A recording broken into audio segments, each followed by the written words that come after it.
What's up, Bucs Squad? I'm your host, Jaron Spor. I'm going to tell you why Zac Robinson made some interesting comments that should make fans very excited. What's up, Bucs Squad? Good to see you guys again. I'm going to tell you why I think Bill Belichick got snubbed and all the real reasons why a little bit later. I'm James Yarcho, and I'm going to tell you why reaching out to Sean McDermott was a pretty smart decision. Hey, Tampa Bay, it's the Buccaneers squad. Everything Tampa Bay Buccaneers every week. Breaking down all the big hits and game-changing plays from the heart of the Sunshine State, the way only the Locked On Podcast Network can. With a touch of the Buccaneer way, the Buccaneer Squad Show starts now. What's up, Bucs Squad? Real quick, today's episode is brought to you by Game Time. Download the Game Time app, create an account, and use code LOCKEDON for $20 off your first purchase. Like I said, I'm Jaron Spor. We got a packed show for you today. So Zac Robinson had his introductory press conference. We're going to talk about some of those comments. He's also done some interviews since then, so we'll talk about that. As James said, the Bucs talked to Sean McDermott reportedly, and we'll break down what those conversations went like, and then we will talk about Todd Monken being hired, and is there any potential fallout with Tampa Bay with Monken headed to Cleveland. Then we'll end it with around the NFL, talk about a lot of stuff that's happening in the NFL world, including Bill Belichick being snubbed from the Hall of Fame, being a first ballot Hall of Fame, I should say. He'll get in eventually. But let's start with Zac Robinson's comments. So there was a lot he said. He talked about Baker. He talked about just the kind of style offense he likes to run. The thing that struck me the most actually took place in a radio interview, and I can't remember who it was with. I wish I wrote it down, but he said that they will have a top 5 offense next season, and I thought that was a really bold take, but also a take that, and I think you guys would agree, this offense is capable of being a top 5 offense. And after the season that the Bucs just had, I bet fans should be, or at least they should be, very ecstatic about that kind of confidence that Zac Robinson has. And then also another takeaway is I always like to see what players are there when a head any kind of coach does a interview for the first time or a press conference for the first time.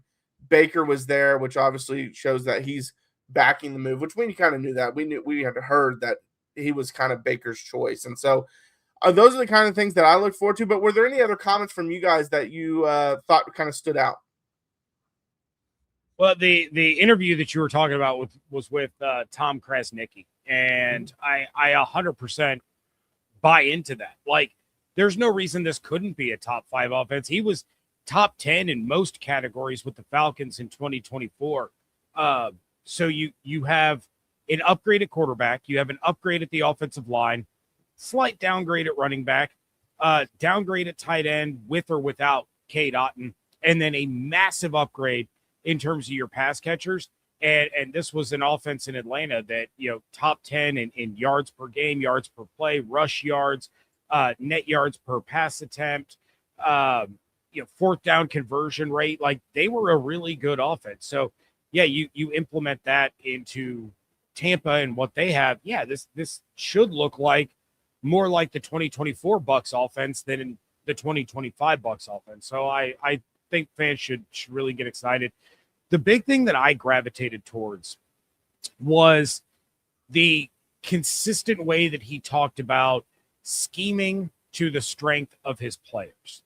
And I know Falcons fans are having a field day on social media about it, saying he doesn't do that. They're going to run out of the pistol, yada, yada, yada. No, he schemed to the strengths of the Falcons players. It's just that the quarterback had no strengths, other than his arm strength, which is fantastic. His accuracy wasn't good. His getting through progressions wasn't good. His first read was more often than not who he was going to throw the ball to because he couldn't scan the field. So he was scheming to the strength of his quarterback, and we saw it with Kurt. We saw 2 completely different offenses in Atlanta based on whether it was Michael Penix or it was Kirk Cousins. And that is exactly what he said he's going to do. He was scheming towards what Kirk Cousins could do. Then he had to scheme towards what Michael Penix could do. So I think reiterating that time and time again, a lot of coaches say it. Zac Robinson proved over the course of 2 years that he actually does it. And I'll say this, when I watched that interview, the press conference, he had a lot of confidence. I think we saw why he got the job. Like he didn't shy away from too many questions other than did he talk to Mike Evans and all of that type of stuff, the more personal stuff. But when you think about it, he comes from the tree. He's young. When I say the tree, I'm talking about that McVay, Liam Cohn, the whole deal.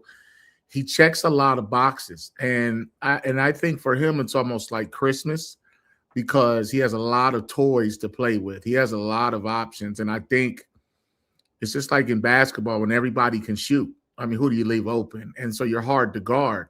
And so, I don't see him using Bucky the same way he used Robinson, and he doesn't have to. And so one of the things that stood out for me is he was excited about the offensive line upgrade. I mean, he really stamped that, and, he loves Tristan Wirfs, and he said that offensive line, when healthy, is built for what he wants to do. And so that was impressive. I thought the fact that he spoke highly of Baker and Baker's impact in his short time out in with the Rams, just who he is as a person and as a leader. Everywhere Baker's been, he's been that dude. So for me, that was my first time really ever listening to the dude talk, and I was sold. So I could see him sitting in an interview, and answering questions and getting on the board. And in those interviews, they actually coach off of film. They have you draw stuff up. They shoot questions at you. I think the respect he has for Todd Bowles as a coordinator, even though Todd didn't do a great job this year, he loved them up and said that those were, even though he carved up the Bucs defense, he showed respect and said, hey, I had to come with it against this guy, and I'd rather be with him than against him. So he said all the right things. Now it's just going to be a matter of, is this team going to be healthy, and are you going to really do what you say that you're going to do? And they're not going to play a game for another 8 months or so. And so we'll all have to sit back and watch. But I really thought that the dude was smooth. He to me sounded like a future head coach. Like what McVay and those guys are doing from a younger perspective with those coaches and all the guys branching out, and you guys know the names. It's kind of the same thing that Nick Saban was doing in college football. I mean, Alabama was a place that if you were a former head coach, go to Saban camp for about 2 years as an analyst, and then we'll get you back out there because we need to tighten you up a little bit. And then there were a lot of guys that spun off of his tree that had, that just branched off. They had a lot of success. And so that's what I saw out of Zac Robinson today. The guy almost, because I'm a former high school offensive coordinator, so a lot of things he was saying I thought was just sweet. He talked about situational football. He talked about he started name dropping all the weapons that he has and showing a lot of love to the Bucs and really grateful and thankful to have this opportunity. And then he showed love to Raheem Morris too. So I just thought the guy said all the right things. If I was hiring the guy and I would have looked around, I kind of would have picked him over the other two probably candidates after watching the guy talk.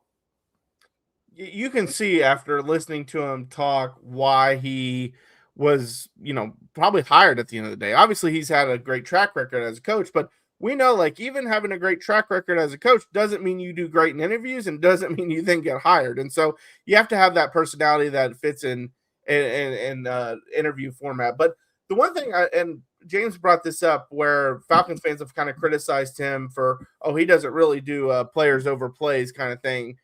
But he had another comment where he talked about Baker's mobility and how big that it will be to the offense and how he's going to kind of shape his offense around his mobility, whether that's quarterback design runs or that's getting him out of the pocket. He called him probably the best passer when it comes to outside the pocket and rolling out. And so he talked about doing more of that stuff. People have to remember, Michael Penix and Kirk Cousins can't do that. Kirk, because of obviously his age, but also an injury. But Michael has 2 or 3 ACL tears in his career. So he obviously can't do it either. And, I'm a big fan of Michael Penix out of college. I thought he was going to be a really good player, but I still understand he's not very mobile at this state of his career because of those injuries. And so he was telling you right there that there were some limitations he had with the Falcons. And honestly, I think what he ultimately decided was our best bet to score and score a lot of points was to get it to Bijan. And out of the pistol was a really good play for formation for Bijan. And hey, who's to say he's wrong? Because they did have success. Now, they didn't have great success this past year, but they did have some success under him running that kind of stuff. And so I think ultimately, and it was very similar, I would say, also to the Cleveland Browns even when Baker was there, they understood their best thing was probably Nick Chubb and that great offensive line. And so while Baker's great in the shotgun, they still had him under center most of the time. Why? Because that was the best thing for the team. And then let Baker do those rollouts and throw it on the run from under center. And so sometimes, yes, you would ideally want to build your offense around a quarterback, but sometimes your best thing is that running back. Yeah, and I think that's why you saw so much pistol. And I sat down, I mentioned it on the main show. I sat down over the weekend when had a foot of snow falling outside, and I watched Falcons games from 2024 and 2025 for about 8 hours. I was going through the all 22. I was picking games at random, but I was watching, the Falcons with Cousins. I was watching the Falcons with Penix, and they didn't really run pistol with Kirk Cousins because they didn't need to. Penix, I can probably count on one hand the number of times he lined up under center. It just didn't happen. So it's not a carbon copy offense from Atlanta to Tampa. There are going to be differences. And one of the other things that I really loved about what Robinson was doing, because I've been guilty of this, you guys have been guilty of this, we all have, he mentioned everybody. It wasn't just talking about Mike, who he dressed his 2-year-old in a Mike Evans jersey on his birthday in hopes of trying to lure him back. That was well played by Robinson. He didn't just mention Mike. He didn't just mention Bucky. He didn't just mention Godwin. He didn't just mention Ibuka. He talked about Jalen McMillan a lot.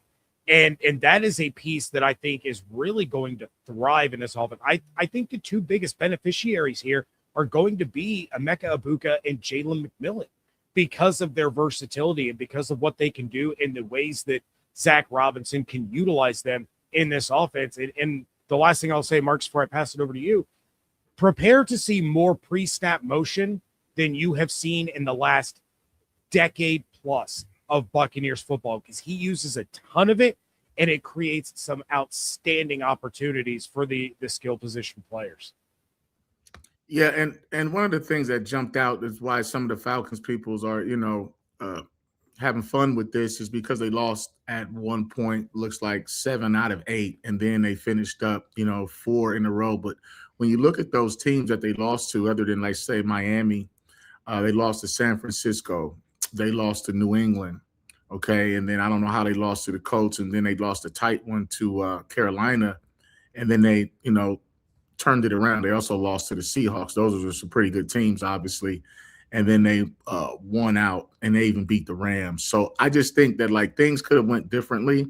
But I think for Zac, it's a better fit from a coaching culture standpoint when you think about the Glazers and what, the type of faith that they put in Todd Bowles. Obviously, a lot of people don't like that, but there's some job security there. Like I said, he's the type, we could see a situation that where if his offense is smashing people, next thing you know, you may see what happened in Buffalo happen in Tampa Bay, where you just go with the OC as the head coach. So, this is a hire that could work, but I think the Bucs are lining up their next guy, and they want him to come from the tree offensively. And the other good thing about this, he knows that division, and he's gone up against those other teams, talking about the Saints, we're talking about Carolina. So this guy is no stranger. He hasn't been coaching a long time, though. Obviously, he's with the Rams, and he came in. He said, he started coaching in 2019, but he's with the right people. So it doesn't matter your age or how long you've been doing it. It's just a matter of can you get it done. And I think he's going to come up with some creative things offensively to where he's going to have some people staying up late too, pulling their hair out, trying to stop a guy like a J-Mac. He's not going to just do packages with people. I think he's going to sometimes line up with 5 receivers just to see how you'll play it, just because he can. Now, obviously, you have to have the offensive line to protect. You let Bucky get hot. You let Cade or whoever the next tight end act like he got some sense to catch the football and play and run block a little bit. And you're going to see Baker Mayfield staying healthy. He's going to run around. This offense could be something to see, because I don't think Zac Robinson is playing around. I think when he took this job, he knew exactly what the task at hand was. And the most important thing for me, on top of everything, is that he loves the quarterback. Yeah, and we did see a report that happened a couple days ago about Kyle Pitts possibly being a target for Tampa Bay and him being interested as well. We'll see what ends up happening there. James doesn't like it. He's already shaking his head no on Not it. happening. It's not. Yeah, I don't think money-wise it will be able to happen, but that was out there. One last thing I will say about Zac Robinson, probably my favorite part of it, was he was asked about his time with New England because Light was there at the same time, and he said, I kind of am curious if he had a draftable grade on me or not, but I guess we'll never find that one out. So I thought that was a really good comment. But all right, come up next, Sean McDermott reportedly talked to the Bucs. What was that about? We'll talk about it next. Hey, it's Matt Derry from the Locked On Lions podcast. The people I love depend on me. If I'm gone, the financial responsibilities don't disappear. I didn't want my family figuring things out during the hardest moment of their lives. That's why I knew only one place to go. I chose life insurance through my friends at Ethos. Ethos makes getting life insurance fast and easy, 100% online. You can get a quote in seconds, apply in minutes, and get same-day coverage. There's no medical exam. You just answer a few simple health questions. You can get up to $3 million in coverage. Some policies are as low as $30 a month. I love the folks at Ethos. Protect your family with life insurance from Ethos now by going to ethos.com/LockedOnNFL. In as little as 10 minutes, you can get the free quote and up to $3 million in coverage at ethos.com/LockedOnNFL. That is ETHOS.com/LockedOnNFL. Ethos.com/LockedOnNFL. Application times and rates may vary. All right, Bucs Squad, we're back here with another segment of the Bucs Squad show. Just a reminder, this is something extra we do. Doesn't take anything away from the great content that James puts out.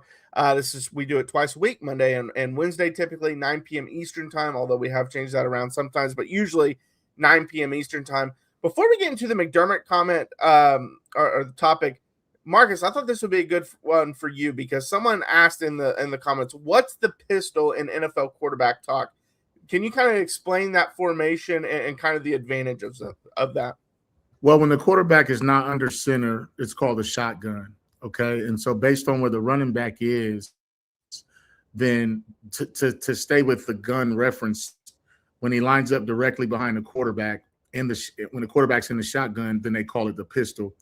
And one of the reasons people run that is because the running back, when he lines up left or right of the quarterback, it kind of tips your hand offensively where the ball could be ran to. When a guy is right behind you, it's almost like the quarterback being under center.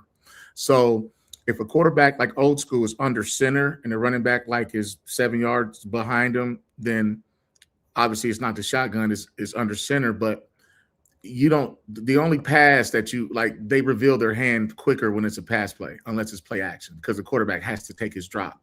Well, the evolution of the pistol essentially put the quarterback already in a pass drop with the ability and the threat of still having a solid run game. So I think the pistol is something people favor because even in pass protection, you can't attack the running back. So the last thing I'll say about this, like if I'm at quarterback and you're to my left, Jaron, they may check the blitz to the running back and send Micah Parsons and a nickel back to attack the running back. But when he's behind the center, now you have to, it's like a balanced look. So I'm not tipping my hand that if the running back's on the left, then the run play probably is going to the right, or the running back's going to protect to his side. When the running back is behind that quarterback, defenses kind of have to play you straight up. I thought I was going to answer the comment, but I was like, we have an All-American. Why would I answer it? Let's let him answer it. So that's a great answer. So hopefully that answered the question for you. But all right, let's dive into the Sean McDermott comment because Greg Auman, who does a great job covering the Bucs, he put out that Bucs talked to ex-Bills coach Sean McDermott to check about joining Todd Bowles' staff, but he's expected to take this year off and reassess his options in 2027. McDermott overlapped with Jason Light with Eagles in 2003 and 2007 and interviewed for the Bucs head coaching job in 2016. I think some people will say that's nothing. I think that was kind of something because it almost made me think that they were trying to get him on staff just in case Bowles got fired during the season kind of thing. So then you have a guy that could kind of step up, but also to get him in the building to kind of get used to the team just in case they go that route as well at the end of the day. I think it was a process to give them more options if they do choose to move on from Bowles later on. I don't know if I would go that far because I mean this is still Todd Bowles' staff, right? He has to sign off on this. He's not going to bring in somebody with the thought process of they want my replacement in the building right now. Why I think this was a really smart move is first and foremost, it's Todd Bowles admitting, look, I do need more help on this side of the ball. The defense underperformed. We all know that it underperformed. I know my defense can perform because we just won a Super Bowl with it 6 years ago. But something needs to change. We need a fresh voice in here. And if you can get somebody of the caliber of McDermott in the building as a defensive assistant, a defensive analyst, he wouldn't be hired as the defensive line coach or the cornerbacks coach or the safeties coach. He would be, maybe even just a defensive assistant / assistant head coach kind of situation. But that gets a couple of fresh ideas. It gets a fresh perspective on what the Bucs have, what they've been trying to do, what they might be able to do better. And I think Bowles being in a situation where he's like, you know what, let's reach out. Let's just see what Sean says if we reach out. That's him saying, you know what, we have a squad here. We have a team.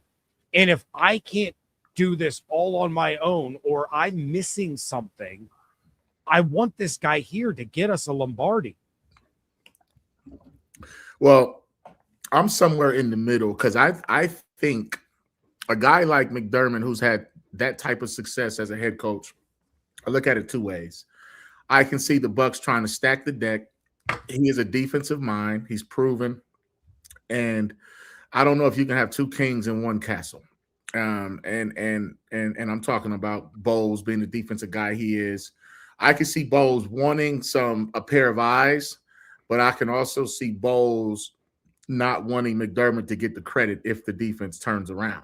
And then because McDermott is going to be a head coach again, and it's not going to take long. And taking a year off of football, he's only 51 years old. I mean, I watched him even when he was at William and Mary. Obviously that's where Mike Tomlin played, and we're almost like the same age. I'm a couple years younger, but he was playing college football when I was playing college football, and he worked his way up, and he's been around a lot of good coaches.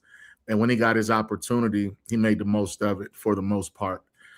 I just think it's dangerous. Todd Bowles is in a very precarious situation. He's almost damned if he does, damned if he doesn't.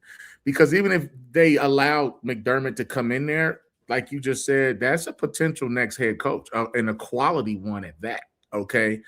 And so Bowles is in a situation where I'm thinking he has to win a division and get to an NFC championship game, or it's just not. It's too many. There's too many guys around him that everybody's antsy.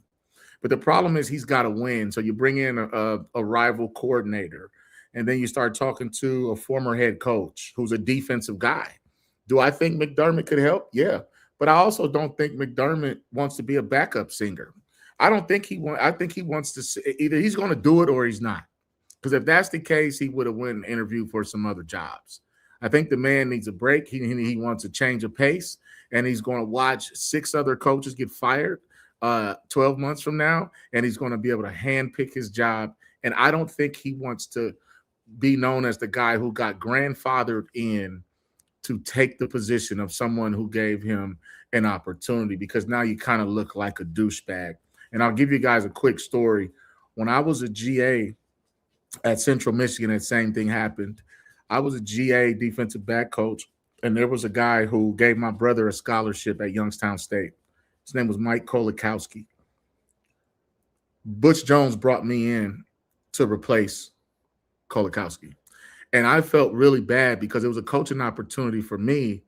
But by years in, he fired Mike, and I coached the safeties in the bowl game. And 2 years prior, he gave my brother a scholarship where I was the big brother trying to get my brother recruited. Now here I am 2 years later taking his job. And I always felt a little strange about that. I haven't even talked to Mike since. And if he's watching, Mike, you're my guy. But when you start bringing people people know when it's something funky going on the replacement side. Like if you bring in a Michigan All-American former safety in the NFL as a grad assistant at 32 years old, he's trying to make a move.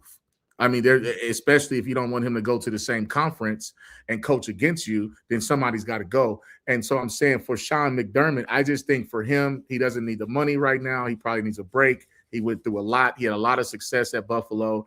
And he probably, something happened where there was some type of fallout because they were expected to make a run without those other quarterbacks like Mahomes, Burrow. There's no Lamar. The lane, they thought the lane was clear, and then they ran into those lucky Patriots, and they'll spoil it every time for you.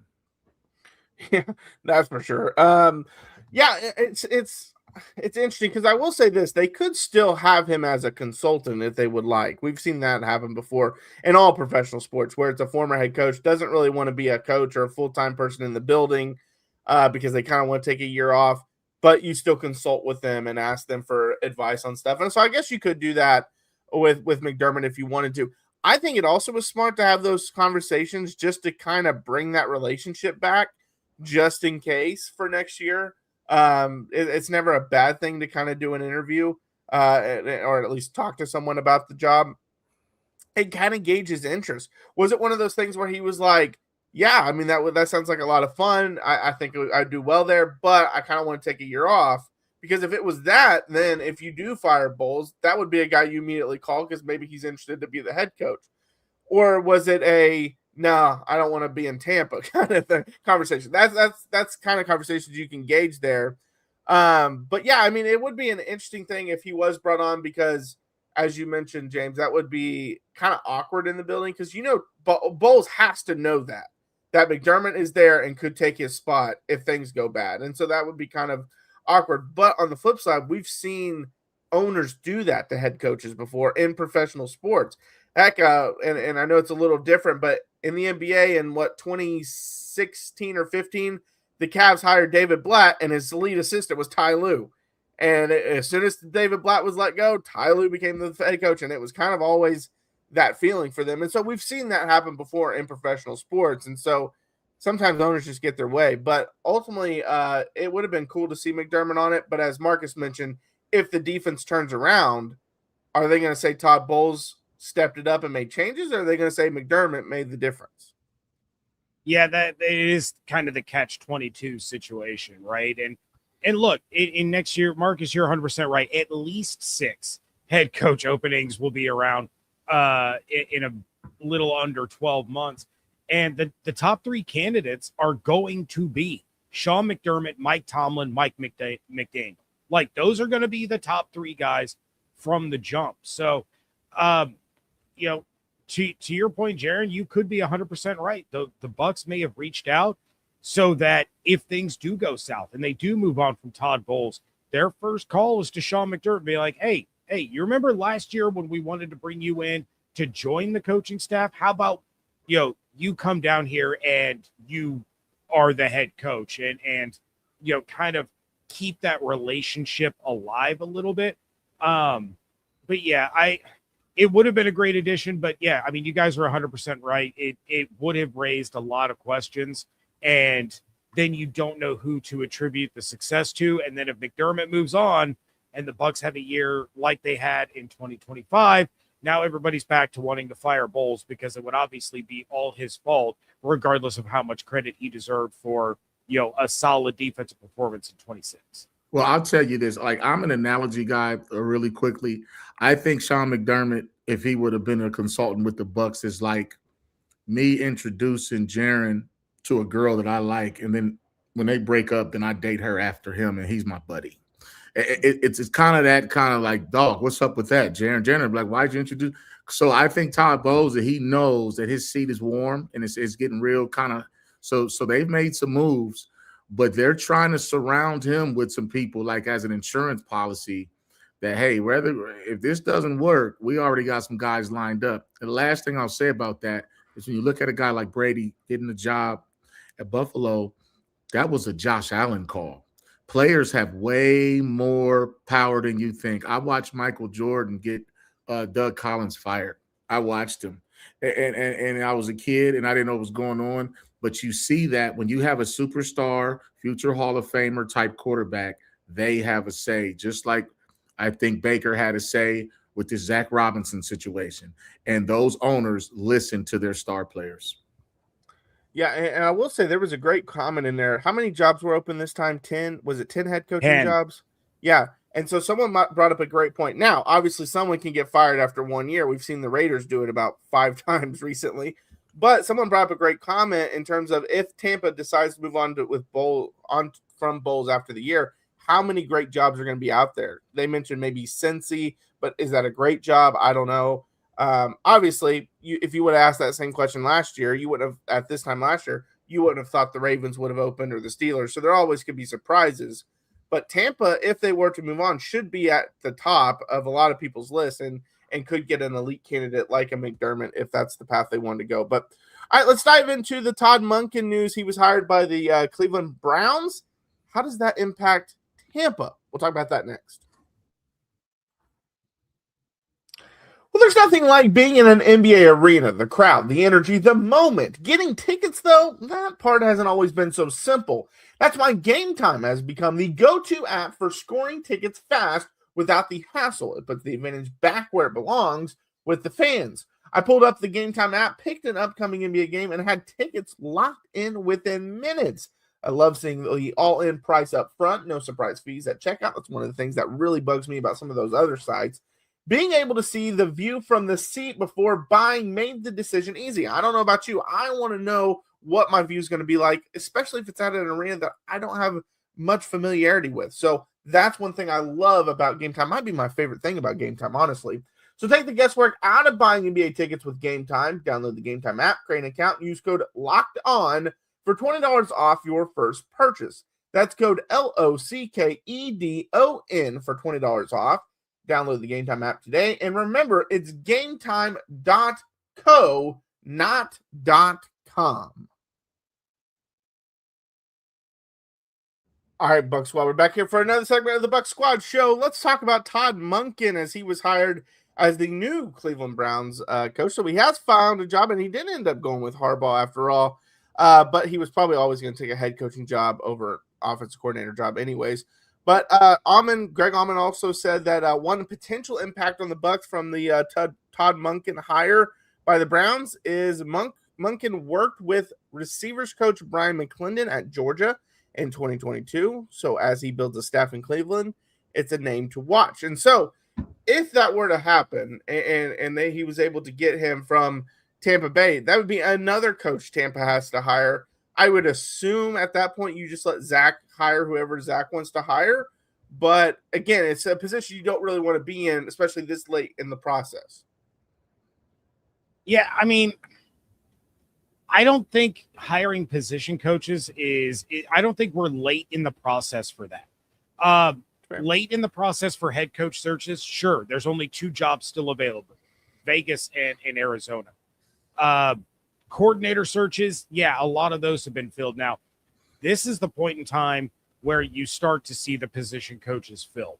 So if Monken ends up taking a coach off of the Bucs staff, it's kind of par for the course. They're pretty much on the same level as everybody else who's going through staff changes right now, and they're building that out. We already know of a couple of coaches that are more than likely to be brought over from Atlanta with Zac Robinson. It's Yates and it's Zampese. The Falcons just tweeted out, I think it was Monday, a list of position coaches that were being retained under Stefanski and the new regime, and Yates and Zampese were not listed. It was just kind of another indication that these guys are coming. So if a receivers coach gets plucked, Robinson has a lot of relationships throughout the league, and it would end up, they would replace him with someone else. But, I don't think other than that, the Monken hire really affects the Bucs whatsoever. Like, congrats, you're coaching the Browns. Like, what an absolutely ridiculously insane interview process that they have. And by the way, congratulations, you cost yourself one of the best defensive coordinators in the NFL because you passed him up for Monken. Now Schwartz is on the market. He's left Cleveland, and someone's going to get real lucky to land him. Yeah, and I see it a couple of different ways. Like, if Mike Evans and Jay Mack and those guys don't have a great relationship with their position coach, then I can see him leaving. You have to ask yourself, as hard as it is to get in that business and stay there, it's all based on relationships. And I don't think you leave a wide receiver room like that to go coach with someone else. And now on the flip side, there's probably going to be a little bit of job security there for Cleveland, maybe 2 years. But if you don't do a good job, and you got Shedeur Sanders in a not so good wide receiver room, you can find yourself looking for another job. When you stay with a guy like Zac Robinson in a wide receiver room, arguably collectively the best in the league, you don't give that up. And you don't give it up. You don't want to burn that bridge with Tampa just to go to Cleveland and be with your buddy. Now, a lot of guys on their way up, they kind of stick together and then they branch off, and guys bring people with them. But I don't think you make that lateral move. So, and even if he did, someone else will get really lucky and take credit for a revamped wide receiver room in a new offense. And I think you'd rather be a part of that than, unless the money gets doubled or some money that gets thrown at you that you're like, hey man, I'm making $500,000 as a receiver coach down here, and my buddy just offered me 1.2. I might take it, even though all money ain't good money. But at the same time, no one would really care if you lost a position coach unless it was something, real intimate about it, or if it's someone's son, or it's a very weird thing. But those guys are playing musical chairs from college football to pro football. Everybody is looking for a seat. And if you get a good one, you don't leave it. But the only thing is if the Bowles thing doesn't work out with Zac Robinson in 2026, all those guys will be looking for a job. And then that's the only way you have hindsight and say, I probably should have went with Monken, my buddy from back in the day. But as long as you have a head coach that you worked with before, there's a chance that you'll always have a job. And I don't think Todd is necessarily trying to, grab, that assistant coach from Tampa. But he knows in the back he's done a fine job. But you don't want to leave that, because if this works, Brian can be the next coordinator somewhere else. If this 1 year works under Zach's offense, now you become a part of that tree too. Yeah, good point, because I don't think it makes sense to make a lateral move for Brian, especially given the wide receiver rooms at Tampa versus Cleveland. Like, it's not even close. Tampa has by far the better wide receiver room. And so the only way I could kind of see it is if Todd made him his offensive coordinator, but Todd calls the plays kind of thing. Maybe you do something like that, ups your money a little bit. But to Marcus's point, losing a position, I always think it's bad losing a position coach if you know the talent isn't great, but because of that coach, they're playing above their talent. Like, losing someone like that, it's kind of a bummer. But this room is so talented. Like, I'm joking, but I could say, like, I feel like we could coach them because they're so talented. Obviously, I'm joking, but that's just how talented they are. And not to say Brian hasn't done a good job or won't do a good job, but I will also say, like, yes, it's all about relationships when it comes to coaching hires. But Brian, his history, he's been a coach since 2007. Most of that was at Georgia, but he did go to South Carolina and Oregon for a little bit. The thing is like, he spent one season with Todd.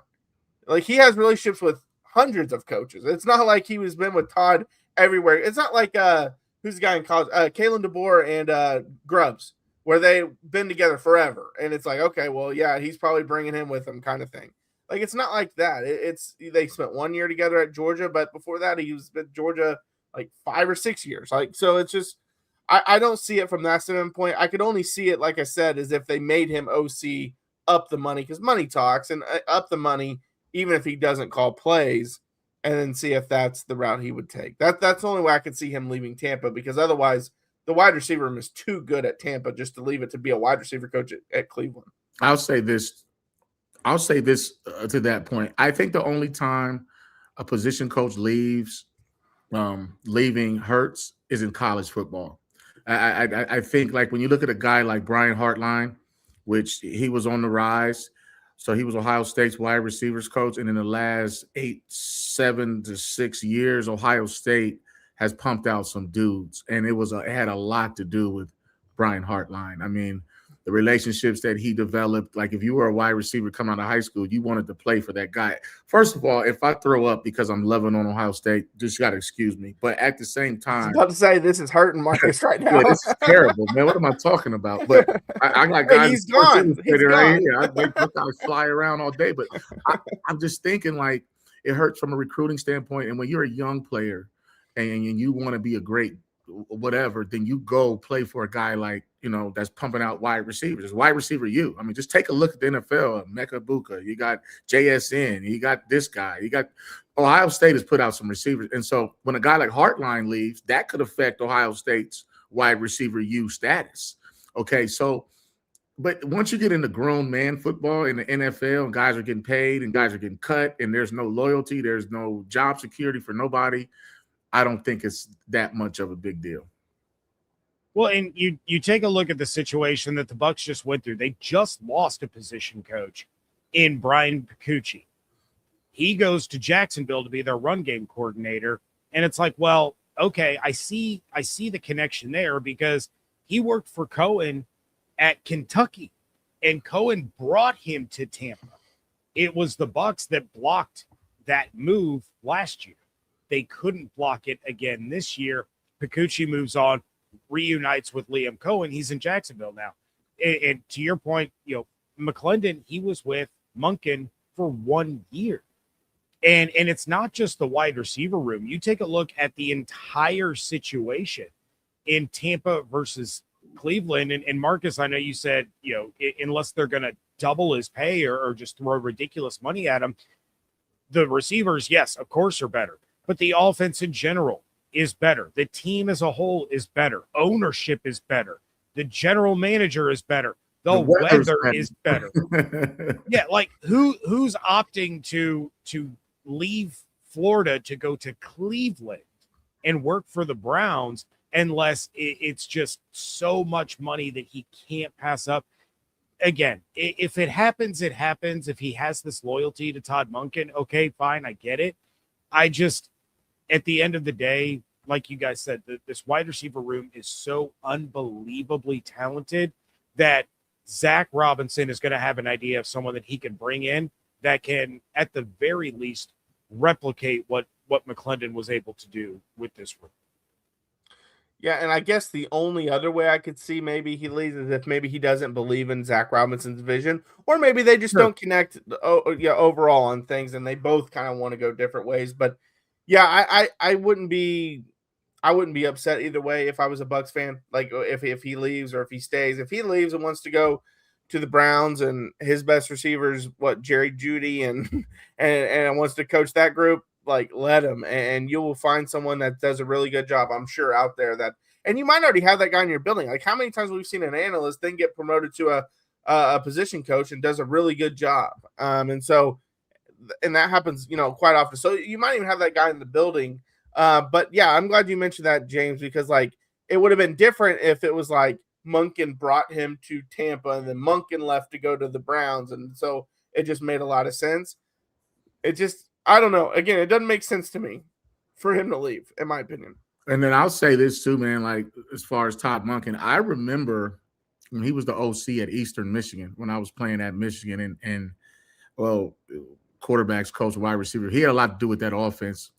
So he was scoring a lot of points at Eastern. They weren't winning a lot of games, but when he was a young dude, he was out here stroking people for a long time, man. And I watched his rise along the way. And he was at Eastern from 93 to 97. I left Ann Arbor, which is down the street from Ypsilanti, in 98.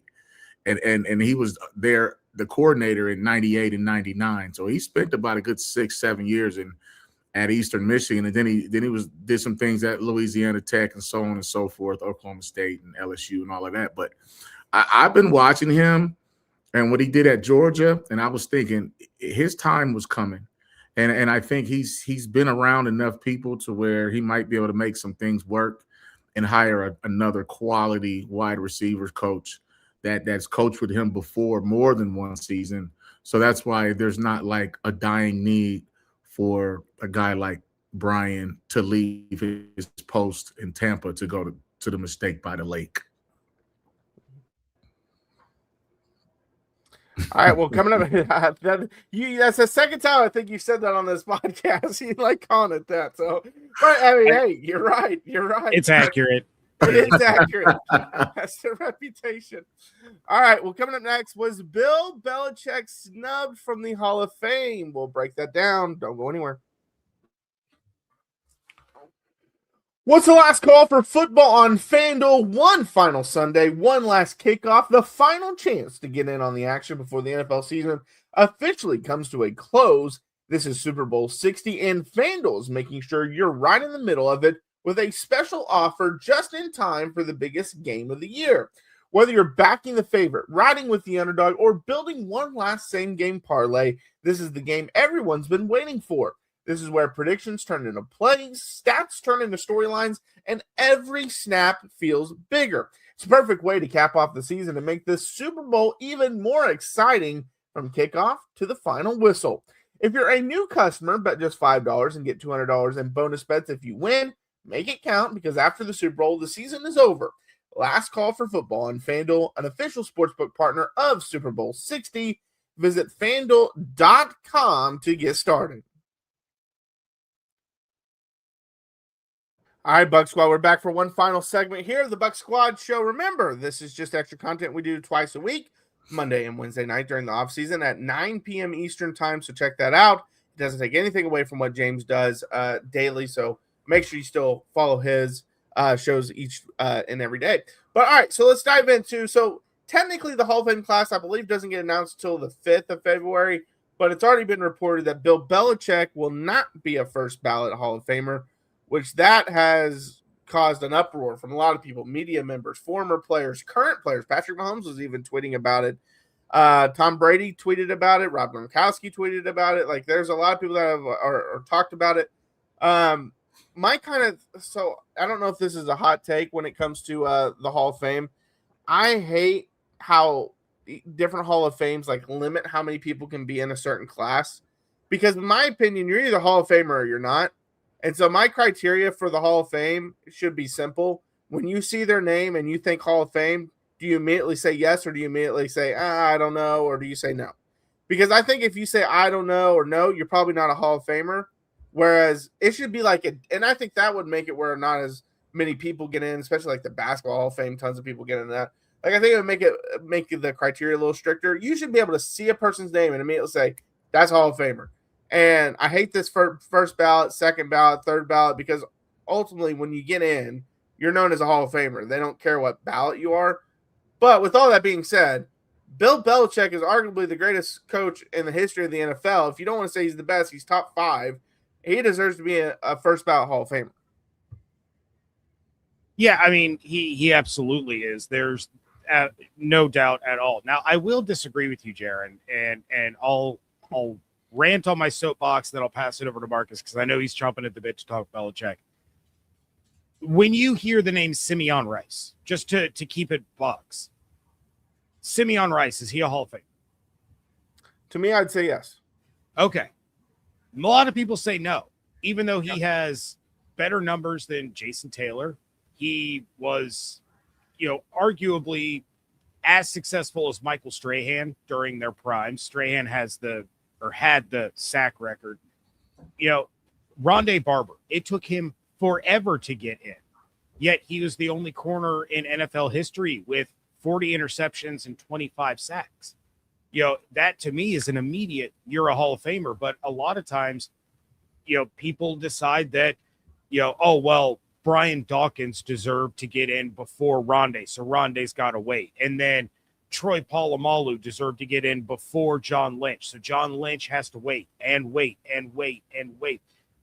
The whole system to me is really frustrating because it's, we can't put two guys of the same position in at the same time. So now we have to choose between, just whoever's the most deserving, you put him in. The only one that's run worse, I think, than the Pro Football Hall of Fame is the Baseball Hall of Fame, because those are just old, crusty, curmudgeon-y, media guys that are like, Ken Griffey Jr. should be a unanimous decision, but I'm going to be that dude that says no just so that he's not a unanimous selection. It's so dumb and it's awful. Look, Bill Belichick I don't care that he had Tom Brady. Why is he at fault here where it's like, oh, well, when he didn't have Tom Brady, he didn't do this or that or this. Okay, who cares? When Jimmy Johnson didn't have Aikman and Emmett and Irvin, he didn't do squat. He's in the Hall of Fame. You can't punish coaches because they had great players. So if you have the most playoff wins of all time, you have the second most wins of all time, you have the most Super Bowl appearances and Super Bowl wins of all time, you're a first ballot Hall of Famer, period. End of discussion. Yeah, and I'll speak to, let's say, the thing I don't like is, like, when it comes to the Hall of Fame, it's all about who's up next, right? Who should get in, but then you'll have those generational players that skip the line, and then they're always the first ballot. Like, it's almost like you said, Jaron, you really don't care too much for the first ballot, second ballot. Some of these guys do, and so I don't even like when commentators say, "Oh, he's a first ballot." I'm telling you, because you put the voters in a very tight spot, because they either have to agree with you with their vote or they'll go against you just to spite someone. So the pecking order of the NFL Hall of Fame is a little different. I think they need to restructure that and start with some guys that are a little further back, and then but those no-brainer like a Tom Brady and Dion and all those type, Barry Sanders, okay. But when it comes to this particular coach, you guys have to understand that he got dirt under his nails. And so I don't know what the penalty was for Spygate or Deflategate. And if you guys know, go ahead and cut me off and tell me what the punishment was. But if the punishment wasn't forfeiting games, if he still won a Super Bowl and it counts, then don't hold him accountable later. The only thing they could do with Bill Belichick was this. This is their lick back. There's some people that didn't like how he went about doing things. Yes, he had Tom Brady, but Phil Jackson also never won a championship without Mike or Kobe. I mean, and so nobody ever talks about, well, why didn't he go take the Clippers and turn them into a dynasty? So Phil Jackson won with Hall of Famers, several at that. Now, that was to their credit and to his. So I don't think you can blame a coach for coaches make players more than you really think they do. And I played with Tom Brady in college, and I saw his evolution and his potential, not necessarily then, but as he went through his career and got with the right guy, it was just a perfect marriage. See, pro sports are built off of three things, guys. Number one, you got to have a hero/villain, whether that's a coach or player. Number two, you have to have a dynasty, like, I don't know, like the Golden State Warriors or the Chicago Bulls. You're going to watch. And the third one is a rivalry, Celtics and the Lakers, or you got the Bulls and Blazers, or you got the Cavs versus the Warriors. One of those three things is going to make us watch. And when Belichick really took off, when this Brady thing became a thing and they took the Rams down and all this other stuff, he became a super villain. He became a super villain from a coaching standpoint. And then he had this quarterback that's tearing everybody to pieces. And then he's got a few Hall of Famers on defense. Nobody likes Bill Belichick. Let's face it. And if you got a guy like Bill Polian who has a say and he can't remember if he voted for the guy or not, but he remembered everything else he had to say, they had it out for Bill. And they've been waiting to snub him. They love that he's losing at North Carolina. He's getting old. They don't like he has a young girlfriend. And he kicked everybody's butt when it mattered in the NFL. And by the time it was over, it was over. And the Patriots don't care because they got a new Bill Belichick. They're hoping that this young quarterback, he's not going to do what Tom did, but bring back some of that Patriot magic. So this was the only thing they could do to try to put a stain on this man for the dominance he created, for the monster he built in Tom Brady, and the fact that if he cheated and it got proven and all of that, they don't like Deflategate and they didn't like Spygate, and he still won without that. Do you know he was undefeated almost in the regular season or whatever it was, the year after they accused him of all this other stuff, or it got proven. And the last thing I'll say is, my alma mater won a national championship 2 years ago. There's so many asterisks by that, but 50 years from now, it's going to say 2023 national champion Michigan Wolverines, and nobody's even going to talk about stealing signals. There's people that won't even be alive to say, well, that Harbaugh doesn't deserve to go into the College Football Hall of Fame. He was stealing signals. Well, Michigan never really got punished on paper. A couple coaches had to sit out and all this other stuff, but it goes down as a natty. So if you're not going to strip this man Super Bowls or give him any punishment, then leave him alone for the Hall of Fame ballot. The best part of to your point, Marcus, real quick, Belichick's Spygate punishment was a $500,000 fine, which was the maximum allowed. He was not suspended for any games at all. The Patriots were fined as an organization. They sacrificed a first-round pick. And then Deflategate, no punishment, no fine, no suspension, no anything for Belichick. Patriots paid a $1 million fine, lost their first-round pick in 2016, a fourth-round pick in 2017, and then, of course, Tom Brady famously suspended for 4 games. So my question is, if Sean Payton goes on to win 2 Super Bowls with the Denver Broncos and Bo Nix, and he's 3-0 in Super Bowl appearances, one of the all-time winningest coaches, are they going to leave him off of the first ballot because of Bountygate, or are they going to immediately put him in? To me, this screams Bill Belichick was always a jerk to the media.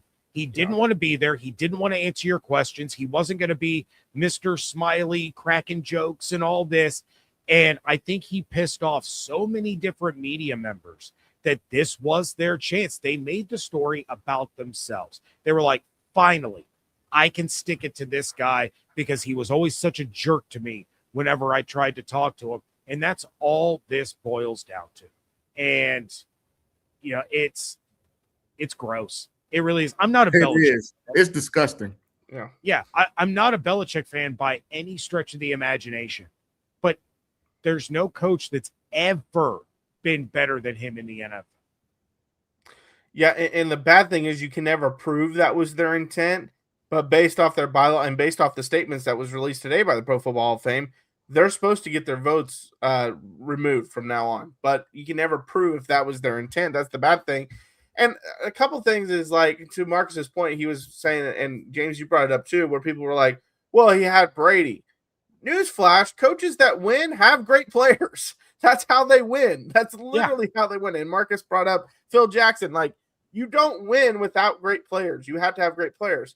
And my thing is, if you want to punish, this is the thing. This is one way you can prove their intent, because if you want to punish him for the cheating scandal, then are you going to punish Tom Brady? They shouldn't, and I don't think they will. I think he'll be a first ballot Hall of Famer. But that right there would prove that it was something deep, more personal, and not because of the cheating. Because if it was the cheating, then everybody involved with the cheating should have to sit a year. So Gronk, when he gets up, and so on and so forth, all of them should. As far as Belichick and other people say, well, he didn't win without Brady. Yes, he didn't win as a head coach.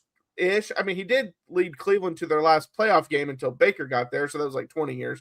But he also, as a defense coordinator, won 2 Super Bowls with the Giants, and Lawrence Taylor raves about him still to this day, about how great of a defensive mind he was.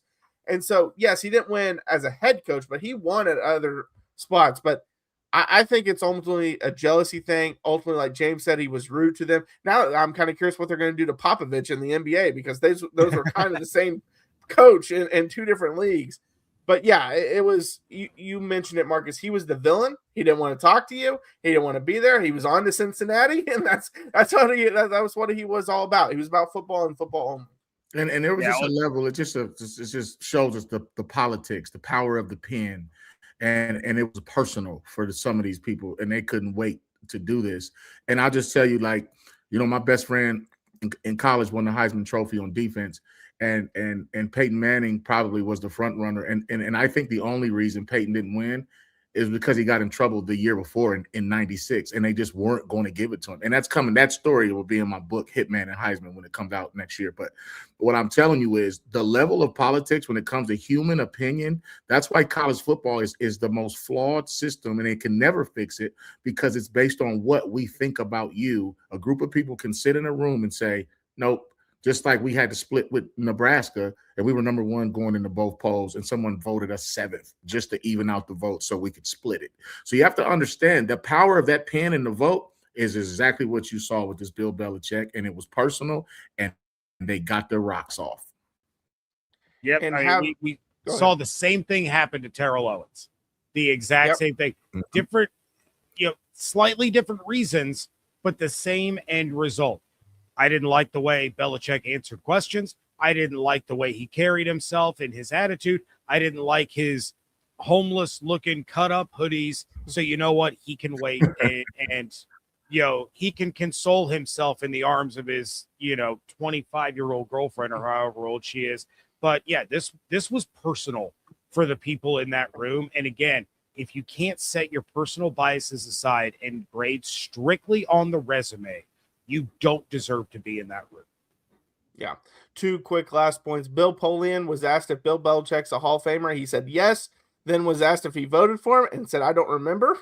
So that's if you think he's yes. Yeah, that's a no. If you think it's a yes, and also maybe that should be a thing. Maybe they need to make all the votes public because that would also weed out a lot of this stuff.